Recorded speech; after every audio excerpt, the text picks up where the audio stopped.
Bien-aimés dans le Seigneur, amis de partout, nous vous saluons au nom de notre Seigneur et Sauveur Jésus-Christ et nous vous remercions de votre écoute.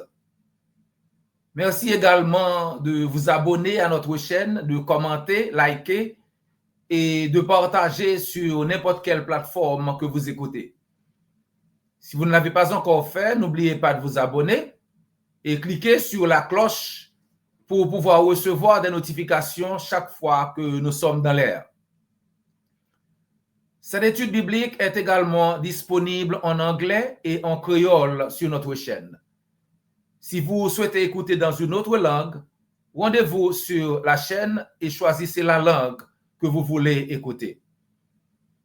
This Bible study is also available in English and Creole on our channel. If you'd like to listen in a different language, please go to the channel and pick the language you'd like to listen to. Étude biblique ça disponible tout en anglais et créole sur channel là. Si vous avez écouté dans l'autre langue, tant pis aller sur channel là et puis choisir langue où vous avez écouté. Que le Seigneur bénisse ce moment que nous allons passer ensemble dans l'étude de sa parole.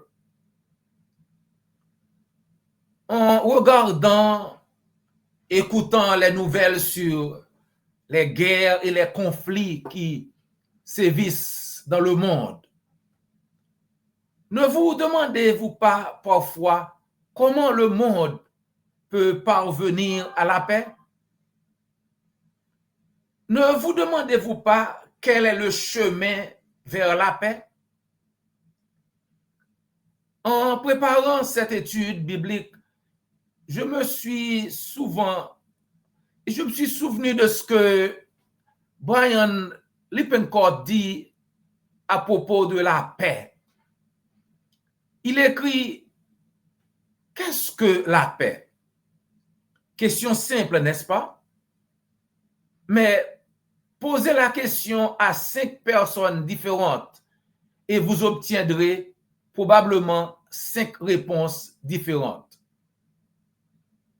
Un diplomate pourrait dire que c'est l'absence de guerre.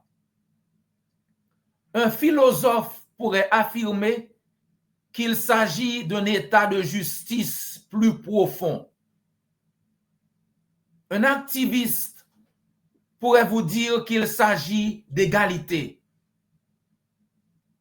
Un soldat pourrait la considérer comme un moment de répit entre deux batailles. Alors, si nous ne parvenons même pas à nous mettre d'accord sur ce qu'est la paix, comment savons-nous que nous l'avons atteinte? Excellente question, n'est-ce pas? Psaume 34, verset 14, nous dit quelque chose de très important. Psaume 34, verset 14. Détourne-toi du mal et fais le bien. Recherche et poursuis la paix. Le psaume 34 est le psaume d'action, action de grâce de David, après que Dieu l'ait délivré du danger. C'est un psaume d'action de grâce. Au verset 14, David donne des instructions claires pour vivre une vie pieuse devant Dieu. Ce verset est simple mais très puissant. Il souligne les 3 étapes d'une vie qui plaît réellement à Dieu. 3 actions: se détourner, agir et poursuivre. Se détourner du mal, c'est quoi? C'est la repentance. Se détourner du mal nous rappelle que la vie chrétienne commence par la repentance. Par exemple, le jour de la Pentecôte, après avoir entendu l'évangile prêché par l'apôtre Pierre, le peuple profondément touché dit à Pierre et aux autres apôtres, frères, que ferons-nous? Acte 2, verset 37. La réponse de Pierre fut très claire. Il commença par leur dire de se repentir. Vous voulez savoir quoi faire? Repentez-vous. Commencez par vous repentir. Dans Acte 2, 38 à 41, Acte 2, verset 38 à 41, Pierre leur dit, repentez-vous et que chacun de vous soit baptisé au nom de Jésus-Christ pour le pardon de vos péchés et vous recevrez le don du Saint-Esprit. Repentez-vous, repentez-vous et que chacun de vous, après la repentance, soit baptisé au nom de Jésus-Christ pour le pardon de vos péchés et vous recevrez le don du Saint-Esprit. Au verset 39, il continue, car la promesse est pour vous, pour vos enfants et pour tous ceux qui sont au loin, en aussi grand nombre que le Seigneur notre Dieu les appellera. Verset 40 dit, et par plusieurs autres paroles, il les conjurait et les exhortait, disant, sauvez-vous de cette génération perverse. Repentez-vous, faites-vous baptiser, sauvez-vous de cette génération perverse. Au verset 41, nous lisons, ceux qui acceptèrent sa parole furent baptisés. Et en ce jour-là, le nombre des disciples s'augmenta d'environ 3000 âmes. Chers amis, la repentance ne se résume pas à un simple regret. C'est un changement de direction délibéré. Le mal peut prendre de nombreuses formes. Orgueil, malhonnêteté, manque de charité, convoitise, commérage. Dans Ésaïe chapitre 55, au verset 7, la Bible dit que le méchant abandonne sa voie et Dieu aura pitié de lui. Que le méchant abandonne sa mauvaise voie et Dieu aura pitié de lui. Chers amis, nous ne pouvons pas marcher vers Dieu et nous accrocher au mal en même temps. Un voyageur ne peut pas marcher du nord au sud en même temps. Il ne peut pas aller vers le nord et vers le sud en même temps. Il doit choisir une direction. Il en est de même pour nous. Et David continue après la repentance. Il dit que nous devons faire le bien. Nous devons agir avec justice. La repentance ne suffit pas si elle consiste simplement à se détourner du mal. Elle doit être suivie d'action. Faire le bien. Faire le bien signifie pratiquer la bonté, la justice et l'amour. Donc nous lisons dans Jacques chapitre 4, verset 17, Jacques 4, 17, si donc quelqu'un sait faire ce qui est bien et ne le fait pas, il commet un péché. Si quelqu'un sait faire ce qui est bien et ne le fait pas, il commet un péché. Faire le bien reflète le caractère de Dieu, chers amis. Dieu qui est toujours bon.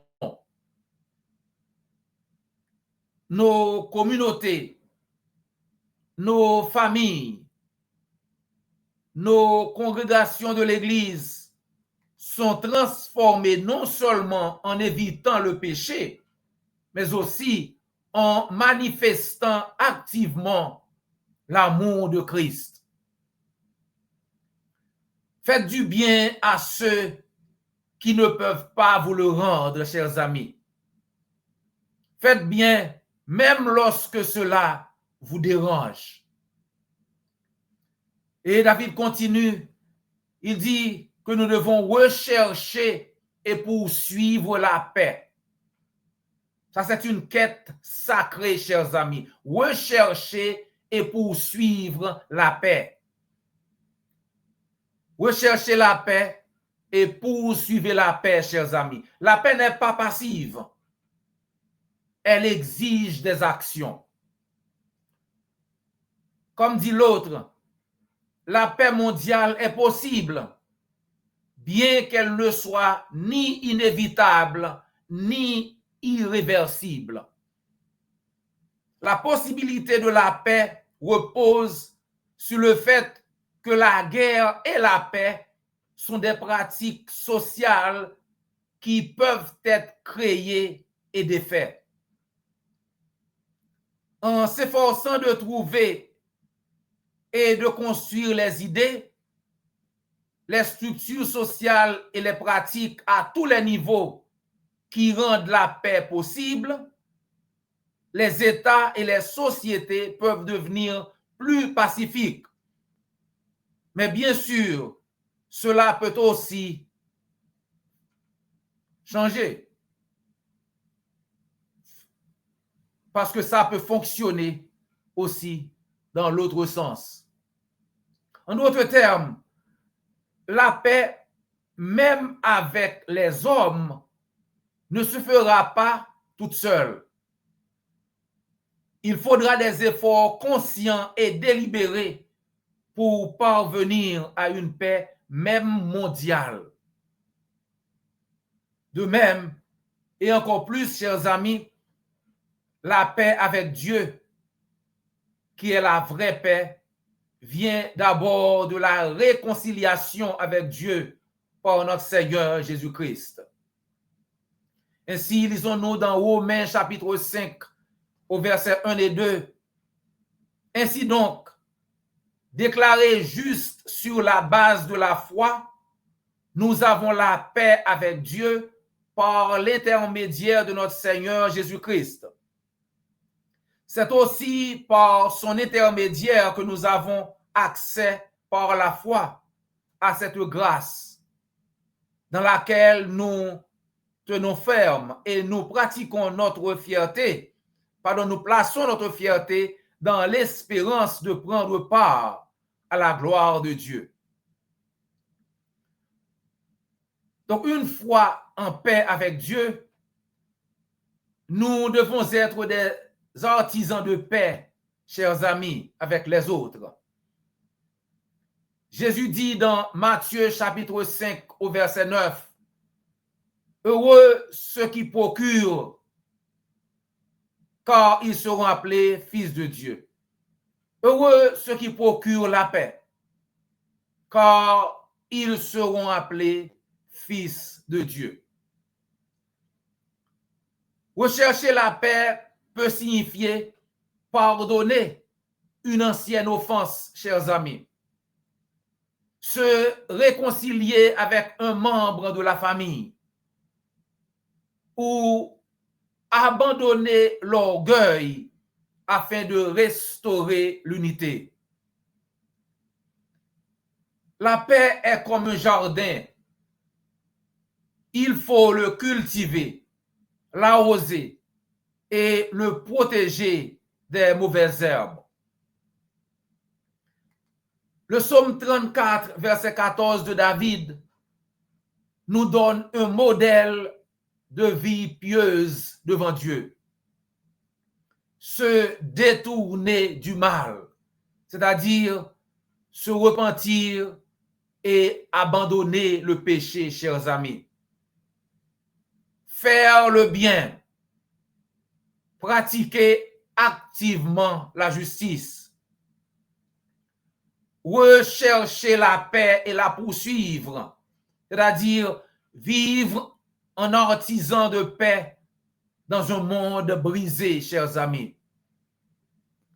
En vivant ainsi, nous reflétons le cœur de Dieu et devenons témoins de sa grâce. Pour conclure, pour nous qui avons déjà obéi à l'Évangile et qui cherchons à trouver la paix avec Dieu, chacun de nous devrait examiner sa vie avec honnêteté et se demander: de quel mal dois-je me détourner aujourd'hui? Quel bien concret puis-je faire cette semaine pour témoigner de l'amour de Christ? Qui dans ma vie a besoin que je recherche la paix avec lui? Et quel que soit le changement requis, accomplissez-le et mettez-vous en règle avec Dieu, amis chrétiens, amis chrétiennes, afin de ne pas perdre votre vie éternelle. Si vous écoutez ce message, mais que vous n'avez pas encore obéi à l'Évangile, alors vous aussi devez rechercher la paix avec Dieu par l'intermédiaire de Jésus-Christ. Dans Marc 16, 16, Jésus vous indique comment procéder.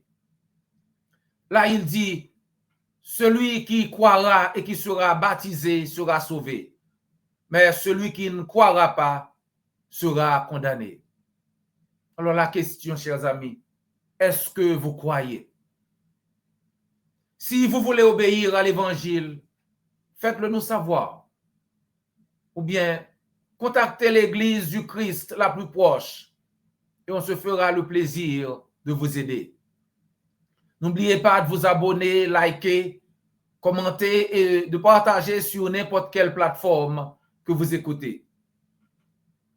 Comme toujours, ce fut un réel plaisir de passer quelques minutes avec vous dans l'étude de la parole de Dieu. Prière de nous rejoindre la prochaine fois pour une autre étude. D'ici là, que le Seigneur vous garde et vous bénisse. This Bible study is also available in French and Creole on our channel. If you'd like to listen in a different language, please go to the channel and pick the language you'd like to listen to. Cette étude biblique est également disponible en français et en créole sur notre chaîne. Si vous voulez écouter dans une autre langue, allez sur la chaîne et choisissez la langue que vous voulez écouter. Étude biblique ça disponible tout en français et créole sur channel là. Si vous avez écouter dans une autre langue, tant pis, allez sur channel là et puis choisissez langue où vous avez écouter.